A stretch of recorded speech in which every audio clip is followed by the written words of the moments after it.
Fala pessoal, beleza? E sextou no Condado. Estamos aqui ao ar livre, em plena Vila Olímpia, o famoso Condado de São Paulo, o mercado financeiro, coração do mercado financeiro brasileiro. Aqui em mais um episódio do seu Trading Cast, o podcast oficial da Trading Condados. Eu sou o Vitor, um dos fundadores da Trading Condados. Eu estou aqui com o Gustavo Abud. E aí, pessoal? E a gente resolveu trazer um convidado super especial de dentro do mercado financeiro, amigo nosso, amigão nosso, Alex Souza, engenheiro de dados, referência em engenharia de dados no mercado financeiro. Fala, galera. É um prazer estar com vocês hoje aqui, viu? O Alex ele vai dar noções muito boas, insights brilhantes aí do mercado financeiro, da engenharia de dados. Eu acho que vai ser um podcast muito bom para quem tem curiosidade em saber como funciona o mercado financeiro, quem quer entrar no mercado financeiro.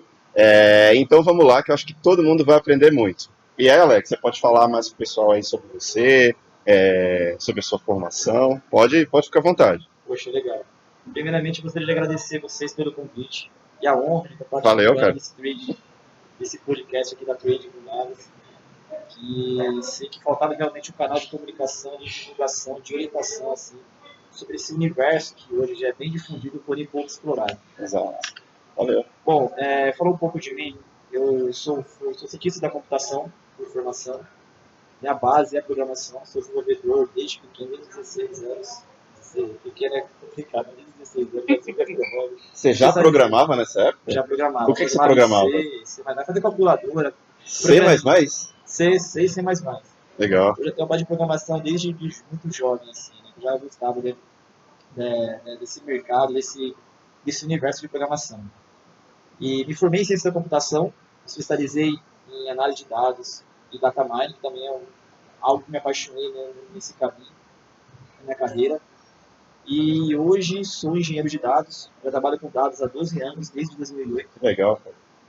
Eu já participei desde o início, lá do Hadoop em 2006, quando ainda os treinamentos eram ministrados por empresas espanholas, né, PragSys, se não me engano, foi uma das primeiras empresas que trouxe para o Brasil esse treinamento de Hadoop.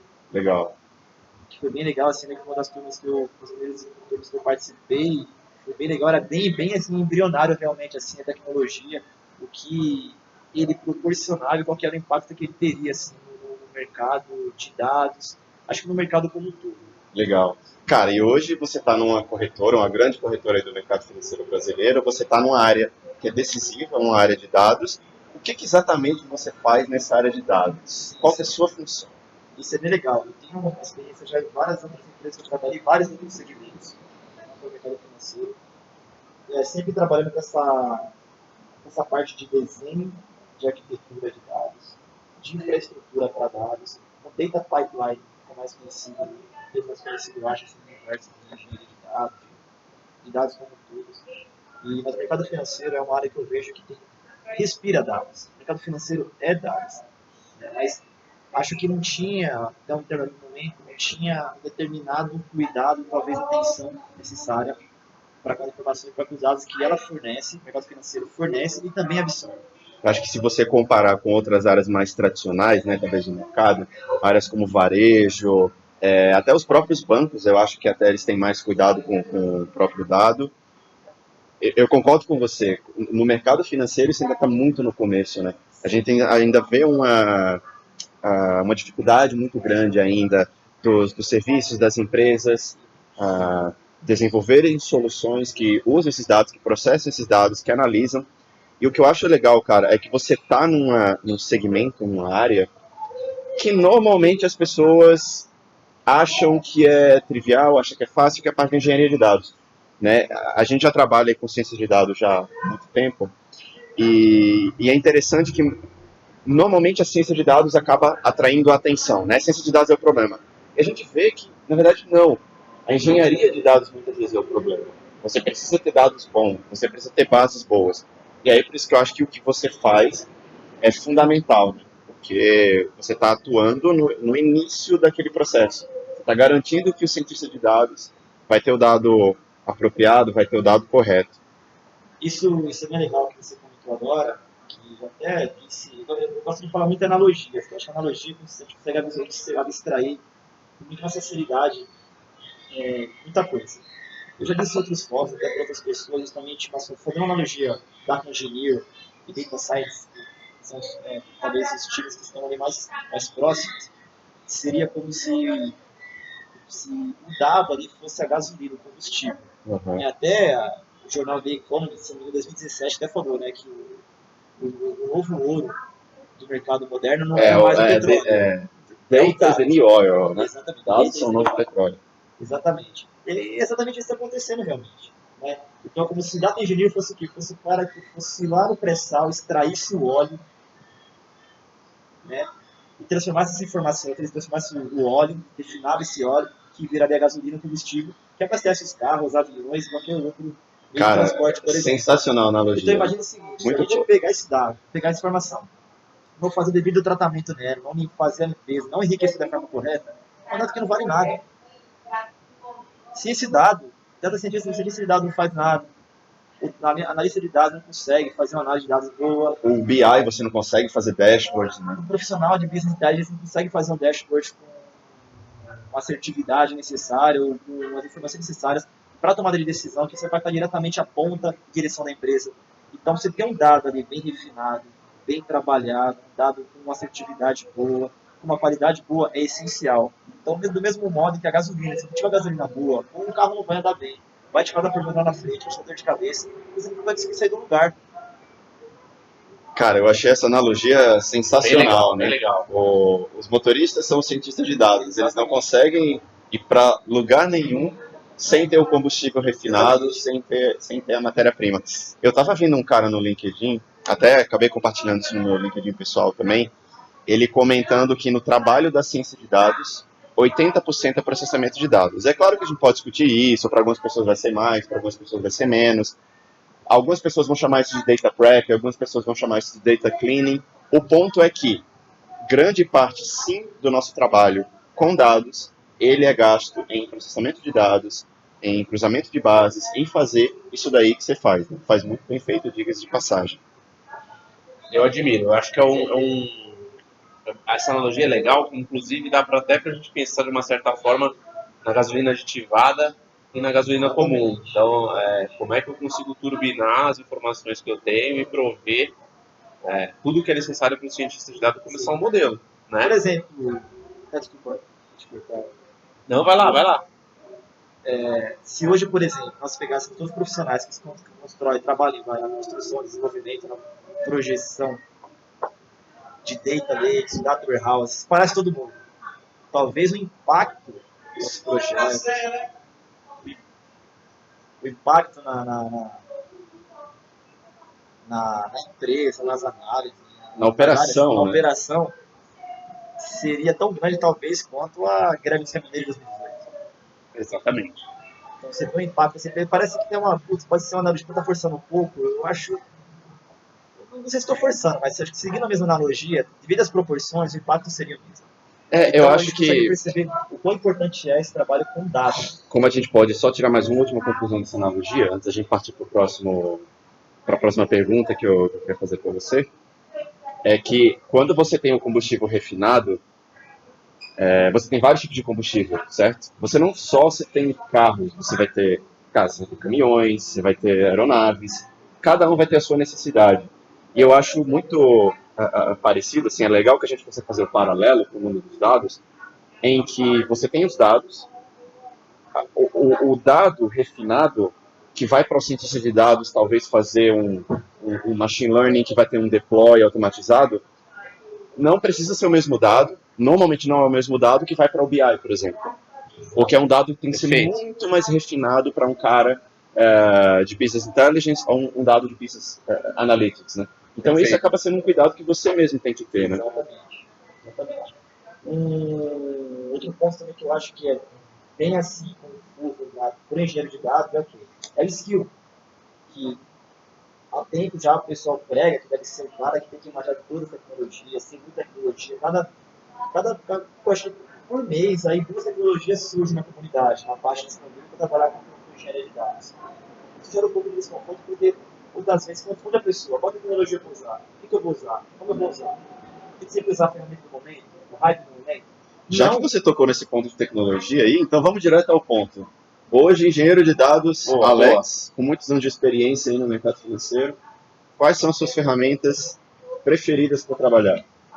Hoje, para trabalhar, Kafka, acho que é uma ferramenta que surgiu lá atrás, mas funcionou muito no mercado, que é uma ferramenta para estagiaria. E ele consegue trabalhar muito bem com streaming, né, tem uma latência boa, dado o volume de dados, você consegue manipular bem a informação e entregar no tempo adequado para determinada análise. Eu acho que Legal. via Kafka dá pra ler até mensageria da bolsa, né? Sim, sim, sim, inclusive é um ponto legal que tem algumas empresas que trabalham com isso, né, Tá. começando agora também. Tá bom, E, legal. me detalha um pouco, assim, pô, eu não conheço tanto assim as ferramentas de engenharia de dados, eu sou relativamente leigo.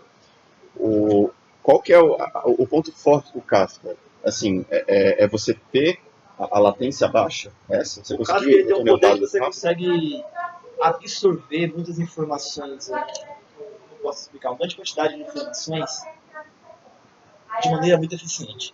Então, por exemplo, poderíamos colocar um Kafka, um exemplo assim, Glória, no Twitter. Legal, Então, você consegue pegar a informação do Twitter ali, quase, praticamente near real time, porque o real time eu acho que eu não acredito muito aí. Tá? Eu acho que É bem near discutível, real time né? é bem discutível, é uma discussão que É. acho que é outro fórum para discutir esse negócio de real time, que outros projetos que eu já participei, eu trabalhei em outras empresas também. Um real time, apesar de ser real time, não chega a ser real time. Então ele consegue absorver a informação de maneira muito rápida e consegue entregar na outra ponta de maneira muito eficiente Legal. e transparente.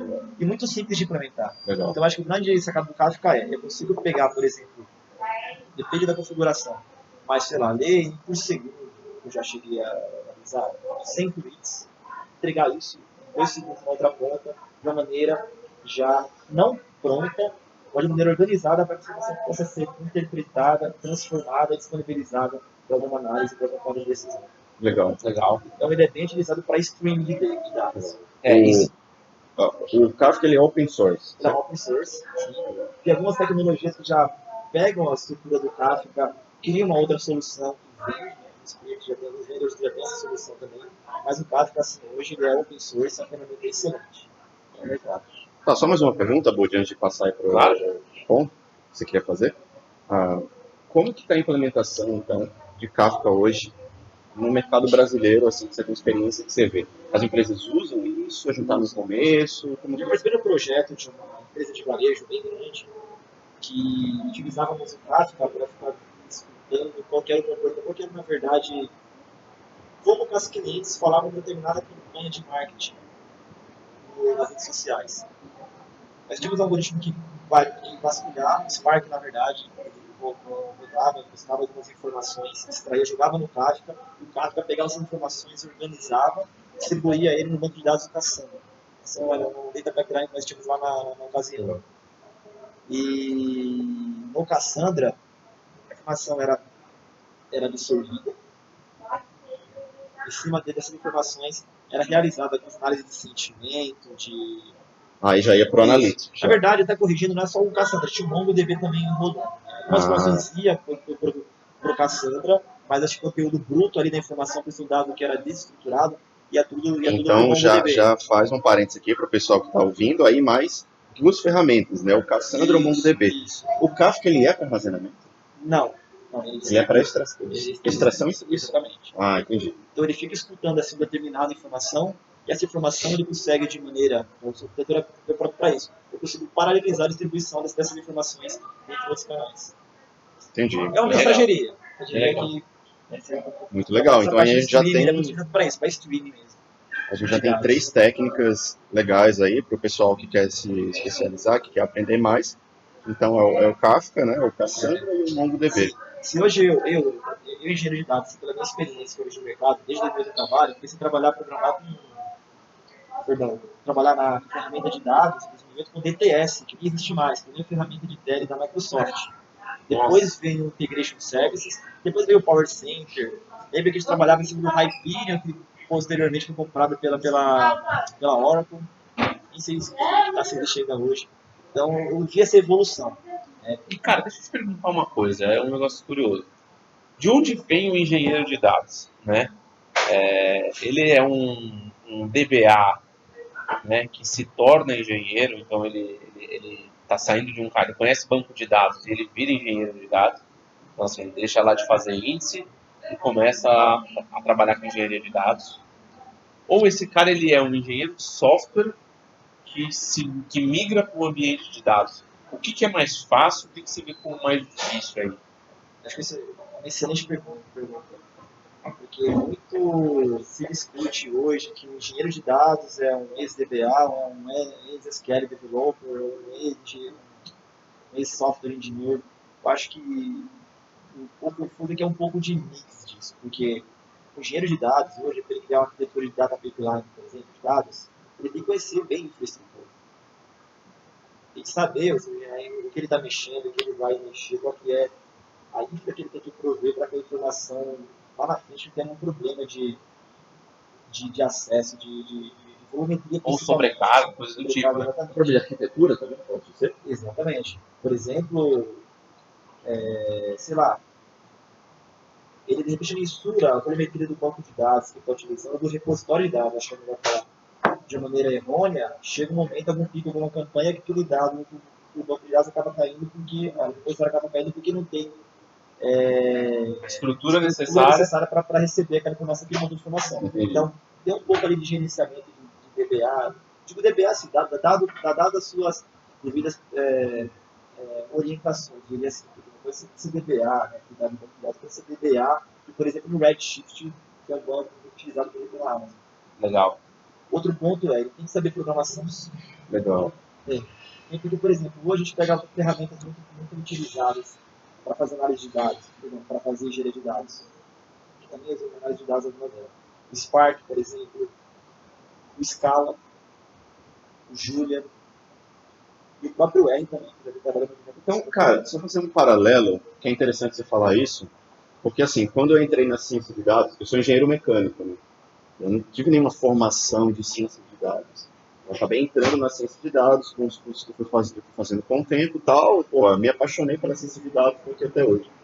Parece que existe um paralelo também com a engenharia de dados hoje em dia, certo? Não existe uma formação específica, uma graduação que você vai fazer e vai se tornar engenheiro de dados. Certo? Você precisa ir aprendendo, precisa ser autodidata, de certa forma. Exatamente. Você foi autodidata? Foi porque não existe hoje no Brasil, principalmente, uma formação específica para isso. Essas tecnologias, por exemplo, como Spark, Scala, são poucas empresas que fornecem esse treinamento, e são treinamentos muito pontuais, são poucas pessoas que realizam. E bons treinamentos, né? Exatamente. Por exemplo, o Spark, hoje a Databricks é a principal que é a dona, Legal, fornece treinamento. legal. É mega caro e é só lá fora, no Brasil não tem. Hoje tem empresas que fornecem treinamento de Spark aqui, mas eu não sei quão profundo é e quão também, de repente, eu vou jogar porque eu não conheço. Mas eu não sei também o como vai ser. A transmissão do conhecimento, né? Como vai ser, de repente, não vou falar útil, mas utilizado aquele treinamento que eles vão prover, dado que eu sei que é algo que aqui no Brasil ainda é pouco utilizado. Você falou que Pode ir lá, vai lá. é que você estava falando que esses treinamentos são dados dentro das empresas em ocasiões muito específicas, certo? Não existe treinamentos online, bons treinamentos de engenharia de dados que a pessoa poderia fazer? Tipo, você ainda acha que a melhor forma de aprender essas técnicas hoje é através de treinamentos empresariais? O que eu já vi muito é pessoas mais experientes treinando as pessoas menos experientes. Ah, entendi. Dentro das Dentro das empresas. empresas. Isso é bem legal. Você acaba formando pessoas para o mercado. Porque posteriormente essas pessoas. O mercado vai Isso é pegar. legal, isso é legal, Entendi. gratificante. Né? Porque pessoas mais experientes treinam muito e assim vai fomentando a área de engenharia de dados, que é bem hoje carente de bons engenheiros Entendi. no mercado. E uma coisa que eu observo bastante nessa questão de treinamento é porque como a tecnologia vai evoluindo muito, muita tecnologia vai surgindo, confunde um pouco as pessoas qual que é o skill que realmente o engenheiro de dados deve ter. E talvez, acho que isso que dificulta um pouco confeccionar um treinamento de engenharia de dados, direcionado realmente para, de repente, o engenheiro de dados do mercado financeiro, o engenheiro de dados do varejo, o engenheiro de dados, talvez, de uma área da saúde, que é uma área também que eu trabalhei, que também é bem carente disso, tem muita informação ali sensacional para poder explorar, para poder trabalhar, para gerar valor realmente para a sociedade, sabe? Então, talvez, dada essa evolução da tecnologia, todo mês, como eu disse, tem surgindo tecnologia nova, e acaba gerando até, de repente, um pouco de dúvidas, qual é esse que realmente eu devo utilizar, quais conhecimentos eu devo criar ou desenvolver para criar um banco de dados. Alex, eu já das experiências que eu já tive, tenho contato com os outros projetos, e eu criei mais ou menos um pipeline de conhecimento meu. E através, por exemplo, de alguns sites, sites não, Plataformas? plataforma de ensino online que eu gosto bastante do Mochido, eu criei esse setlist, esse pipeline, De cursos, né? de treinamento, de conhecimento, e fui estudando autodidata. Que legal. Uma dica boa é o Plural Site, uma ferramenta sensacional. Realmente de cursos. De cursos, exatamente. Tem muitos cursos sensacionais. Mas são em inglês, eu acho. São em inglês, mas tem alguns com legenda já. E é Cursos muito didáticos, pluralsite.com. pluralsite.com. E aí, pessoal, quem está ouvindo aí pode pesquisar. Eu acho que seria uma forma muito boa de começar, né? E é muito mais em conta, por exemplo, que a Udacity. A Udacity eu adoro, mas é muito mais caro do que a Pluralsite. Você consegue fechar um pacote lá e pegando os treinamentos, né, de maneira meio... Os treinamentos são bem didáticos, assim, então isso é muito legal. Eu desenvolvi muito, aprendi muito com o treinamento de lá. Tá. Alex, sabe o que eu acho, cara? Não sei se você concorda comigo. Eu acho muito importante o curso, mas eu acho que é legal a gente falar da prática, né? Porque às vezes eu vejo uma pessoa, pô, ela faz diversos cursos, mas ela não tem um hands-on. E aí quando eu falo hands-on, não é nem no ambiente profissional, né? Acho que é legal ele ter um ambiente assim, pô, eu vou praticar aquilo que eu aprendi, como que eu vou fazer, quais experiências que outras pessoas tiveram com o mesmo problema que eu tenho aqui hoje, né? Então, eu acho que, não sei se você concorda comigo, mas tem que ter um pipeline de cursos e tem que ter um pipeline de prática, até independente do trabalho ou não. Sem dúvida. Né? Acho que pegar um simulado, pegar alguma base de dados e tentar tratar, pegar o Kafka e tentar ler justamente as informações do Twitter. Existe esse mix, né? Sim, sem dúvidas. A experiência, sem dúvida, é a melhor professora. Isso eu acho que não tenho dúvidas. Mas talvez para quem está começando e de repente não tem essa experiência, uma opção é pegar alguns sites que fornecem alguns desafios, que hoje já tem também desafios de engenharia de dados. Ah, que legal. Bem legal. Para poder pegar um projetinho e você ter aquela experiência ali no seu portfólio, né, para você conseguir se desenvolver. Que é o que o Udacity faz bem. Né? Você pode gostar do Udacity, não sei se vocês já fizeram, quem fez, e te dá projetos ali reais, o qual você vai fazendo aquele projeto vai se desenvolvendo. Você consegue pegar o que você aprendeu na teoria e colocar ele em prática. Legal. Que legal. Bem legal. A Udacity faz muito bem isso. Eu acho que tem que ser esse treinamento. Para mim, qualquer tipo de treinamento, tem que ter bastante até exercício. Formação, deveria ser desse jeito. Tenha prática, mas tenha mais hands-on do que prática. Exatamente. Perdão, tem teoria, Exercício, teoria. mas tenha mais prática do que teoria. Porque na teoria é muito simples, quando você coloca em prática é outro. Você se esbarra num monte de coisa. Se esbarra em cultura, se esbarra em arquitetura, principalmente. Em limitações da empresa naquele momento, porque de repente não é a empresa que está preparada para receber uma determinada tecnologia. Aí você vai arrumar, sabe, acaba gerando discussões. Então, não é tão simples assim. Então, esse realmente que você falou é sensacional e é realmente que faz mais sentido para a pessoa se desenvolver, não só na teoria. Por isso que o Pluralsight realmente para mim foi muito bom, que me deu uma base muito boa. Porém, a prática mesmo foi no mercado de trabalho, foi projetos que eu desenvolvi, que eu criei com outras pessoas, né? E que gravei com vários clientes, outras consultorias que eu trabalhei, até no próprio mercado financeiro, outro banco que eu trabalhei também. E até no startup, foi bem legal, porque já nasceu com esse DNA de inovação. Ah, isso é muito legal. Cara, E outra coisa bem legal. eu vou aproveitar esse ponto que você deu, aproveitar esse gancho, eu vou trazer um outro ponto para juntar e fazer um paralelo, que quando eu estava começando na ciência de dados, em meados de 2015 e tal, estava naquele boom, todo mundo falava em ciência de dados, é o futuro e tal, a profissão mais sexy do mundo. Eu lembro que uma coisa que falavam de um ponto fundamental era: você não aprende ciência de dados só programando em casa, você tem que fazer cases da vida real. Aí muitas vezes até as pessoas fazem: beleza, eu vou fazer uns cases aqui no Kaggle, já aprendi. Não necessariamente, porque quando você chegar na vida real, em uma empresa, né, como você falou, no varejo, no mercado financeiro, você vai ver bases ruins, dados ruins. Então, realmente, quando você se depara com aquilo na vida real, você vê o que de fato é um cientista de dados. Aí eu aproveito esse gancho que você trouxe, para fazer um paralelo com a engenharia de dados. É a mesma coisa com a engenharia de dados.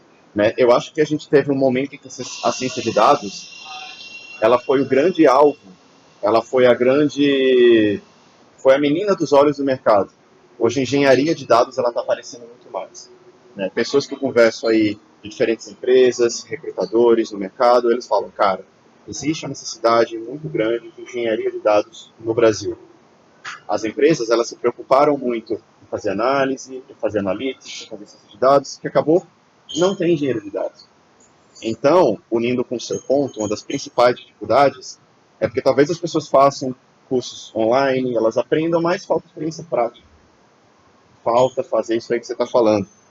E aí, para terminar esse meu ponto, finalizando com uma pergunta, unindo com uma coisa que você tinha falado antes, você tinha falado que o engenheiro de dados ele tem que ter skills apropriadas talvez para cada setor, certo? Varejo, mercado financeiro, saúde, e ele precisa desenvolver habilidades que são específicas daquele setor, certo? E aí eu te pergunto, um engenheiro de dados que aprende a mexer lá no varejo, com as bases de varejo, você acha que ele é diferente do engenheiro de dados que está mexendo no mercado financeiro?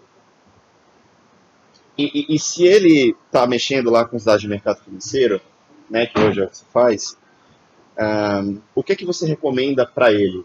Tipo, que técnicas, que informação? E aí, já que você estava falando que ele tem que ter contato com cases reais, como que uma pessoa que está se formando agora, que está querendo entrar no mercado financeiro como engenheiro de dados, o que você acha que ele deveria fazer? Mas isso é bem legal. Quando fala assim, de skill diferentes, eu acho que, só fazer um parênteses aqui, porque a tecnologia não muda. Spark no varejo, Spark no mercado financeiro, Spark na área da saúde, Spark no ramo industrial, vai ser o mesmo. Porém, a sua aplicabilidade nesses setores é o que diferencia isso que uma pessoa, de repente, tem que dominar ou conhecer bem. Tá? Porque, por exemplo, vou dar um exemplo. Hoje as regras, hoje o setor regulatório é muito forte no mercado financeiro. Cada vez mais a cloud computing vem se expandindo.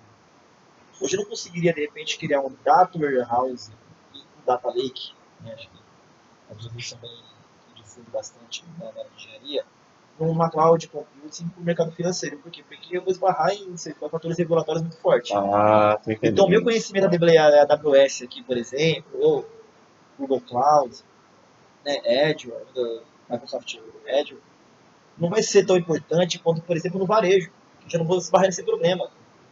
Então, meu conhecimento da AWS, Azure, Google Cloud, que eu falei aqui no varejo, de repente, vai ser bem maior, porque eu vou desenvolver minha plataforma de data lake em cima dele. No mercado financeiro, não.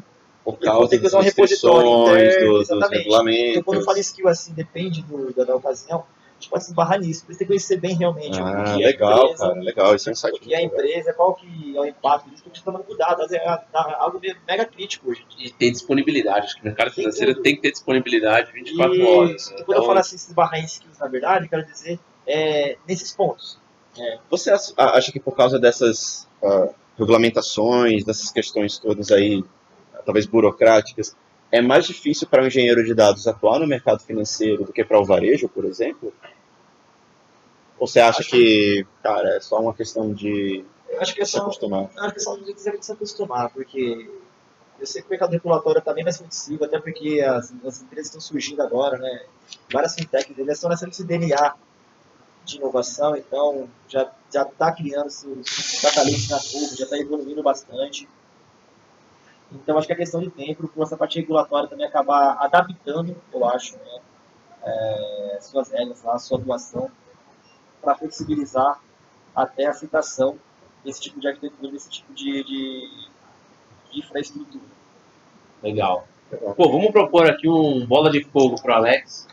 Vamos falando das ferramentas, Alex. Desafio. Desafio. A gente vai falando as ferramentas para você. E aí você dá 0 como não importante, não investiria seu tempo nisso. E 5 como, pô, investiria muito meu tempo nisso. Pode ser, Vitão? Então, só falar pro pessoal aqui, pessoal, esses ruídos aí que vocês estão ouvindo, externos, são as aeronaves sobrevoando o condado aqui o tempo todo, sabe que o tráfego aéreo aqui do podcast. Podcast a céu aberto. O tráfego aéreo aqui de helicópteros e aviões é intenso, mas vamos seguir. Vamos lá. Vamos lá. De 0 a 5, hein? Python. 5. R. 5. VBA. 1. VBA 1. Excel. 3. Excel ainda é importante. Porque é bem importante, né? É uma Verdade. base ali muito complementar, assim, NoSQL.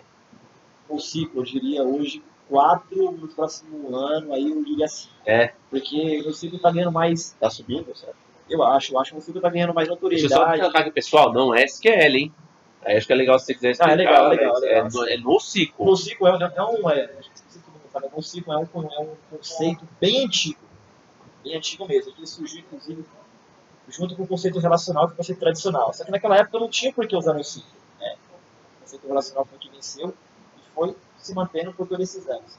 Dada a expansão de informações, o tipo de informação, aí o NoSQL voltou a ter ganhar forças, atenção, né? e agora se consolidou no mercado. Mas o NoSQL, ele tem vários... É um mundo à parte, né? Porque tem vários tipos de NoSQL, vários tipos de banco de dados, de armazenamento dentro desse mundo de NoSQL. Legal. E esse acrônimo significa justamente not only Not on SQL, ou SQL. no SQL. Ah, legal. Tem bem várias, legal. tem algumas interpretações bem interessantes, assim, mas acho que not Então on- vamos lá. SQL. Sim, mas ainda... SQL ainda tem muito tempo de vida, até né? porque o Transaction Fundamental. SQL, como sendo, tirando o SQL, não o SQL Microsoft, mas o Transaction SQL, a linguagem de programação SQL, ela é muito utilizada. Legal. Inclusive, por exemplo, quando vai trabalhar com Spark, ele Isso é que eu meio ia que falar. SQL-like. Então, todo tipo de consulta, até pela popularidade que ela já conseguiu trazer para as pessoas. Angariar, né? Exatamente, para as pessoas que programam e desenvolvem.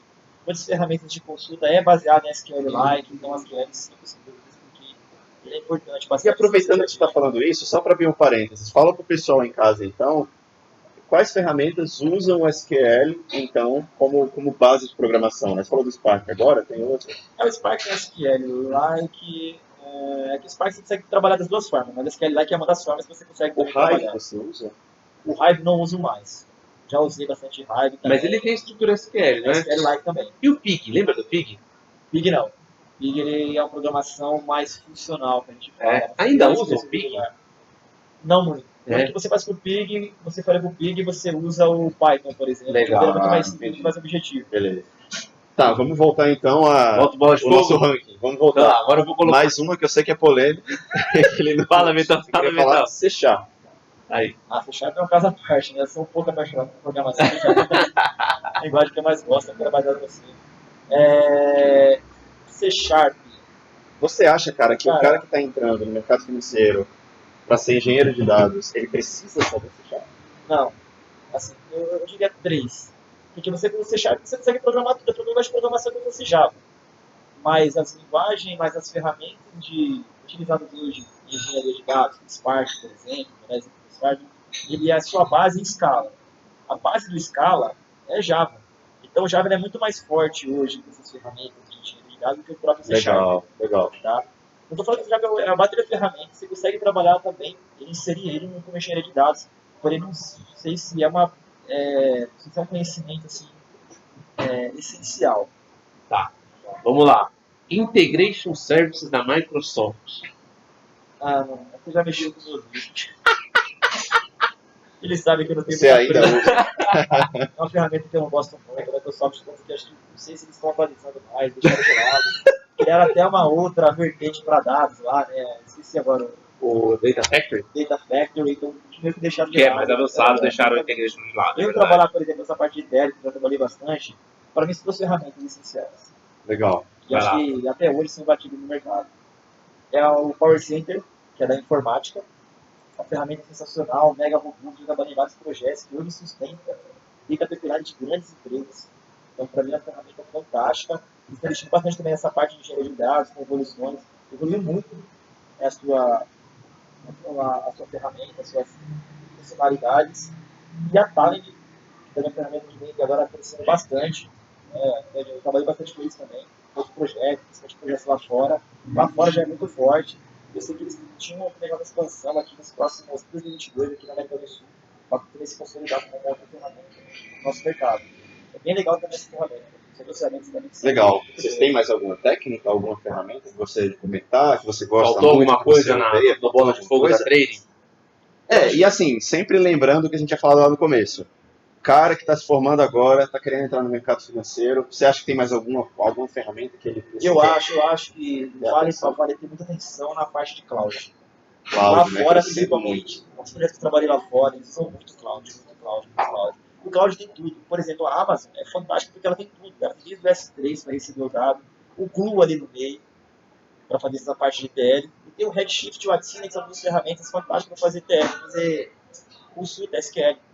Então você tem uma pipeline de dados pronto ali já, rápido de implementar, Ele tem o ambiente pronto, né? Exatamente, com a legal. infraestrutura bem Muitas vezes definida, já tem suporte já a flexível. programação a Python, R, Exatamente. faz o que você Então, quiser. cloud computing sem dúvida nenhuma, vai se expandir cada vez mais. Eu imagino que daqui a um tempo é tudo na nuvem, né? Exatamente. E é um conhecimento assim, que mais pessoas estão adquirindo agora, mas eu vejo que as empresas cada vez mais estão indo para esse mundo, para esse lado agora no Brasil. Lá fora, muitas empresas estão. Então, fechou. Já que a gente falou de todas as técnicas, eu acho que a gente já abordou, né, todos os pontos que precisa ter abordado. Alex, vou deixar aí uns segundos para você aí falar suas últimas palavras, despedir o pessoal. Se o pessoal quiser entrar em contato com você, tirar dúvida e tal, como que te encontra aí no LinkedIn e tal? No LinkedIn tá Alex Souza com S. Pode me adicionar lá, me chamar no particular privado, conversar comigo. Por e-mail, o meu e-mail é alex010386, criatividade. Aquele meio difícil, né? Sem criatividade, @gmail.com.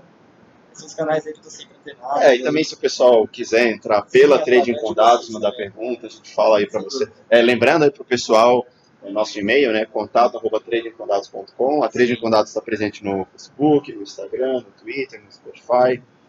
Podem ficar à vontade, pessoal, para perguntar, tirar dúvidas, né, elogios, sugestões.